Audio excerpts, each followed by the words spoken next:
quite kind of indignant. And I know that there is... I can do indignant. Yeah, exactly, and I want you to, because you have seen a photograph in the newspapers which has made you very indignant. Yes, it is. Tell us Hopefully about this, we've got it, yeah. This is all wrapped up in the election coverage today, but this is a picture of a young man, we can only see the back of him, walking through... There he is, walking through the centre of London in a football shirt with Hamas on the back. And he's number 7. And the number 7, which obviously we all know what that alludes to. The awful, awful events of the 7th of October, where, I mean, I'm going to go on the women front here, but women were raped and murdered, and you can never get the images of that poor girl on the back of the truck, kidnapped girl, and the girl with the, you know, who'd been raped with blood running down her tracksuit bottoms. And this, I'm sorry, I'm not going to use a bad word, but I want to. This creature is strolling through London thinking it's acceptable to celebrate the murder, rape and kidnap of innocent people. And if it is not acceptable, what should be done about it and by whom? Well, surely there should be some... Why? People just took pictures of him. Where are the police? Why is no one arresting him?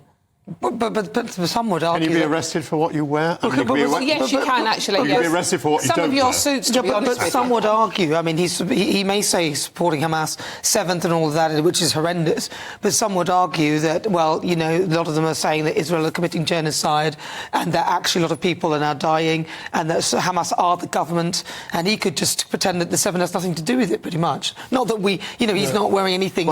He's not wearing something that, unless you don't put the links together, you know, it could almost be nothing. Let me just test Dawn on this. Dawn, you would presumably object if someone were turned away from a university because it had been decided by a group of students that they didn't want to hear what that person had to say, right? You would object to that person being cancelled. I support free speech. So what I want to know is this shirt not an expression of free speech? No, it is supporting a prescribed terrorist organisation in London, where we have already seen hideous rises in hate crimes, anti-Semitism and Islamophobia.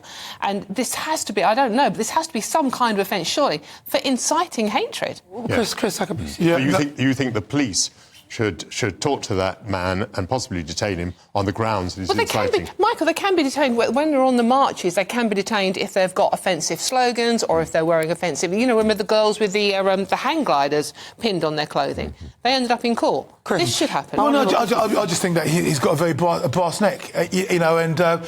which he should be wrung by. Well... No, Dawn, we can't advocate. And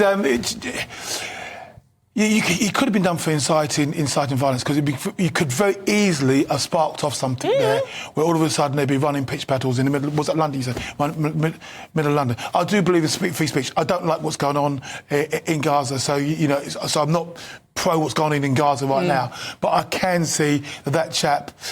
He's very lucky to get away with it. Well, he shouldn't... I mean, what do you think should happen to him? Because that's what Michael was saying. Basically, you've seen him wearing this thing. It is a very provocative thing he's doing, walking around like that. You do have to join the dots to find it deeply offensive. It is offensive, in my view.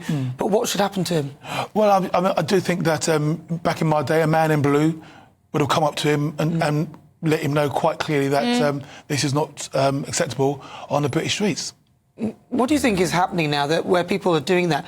What do you think happens with how people respect the police if people like that can just walk around like this?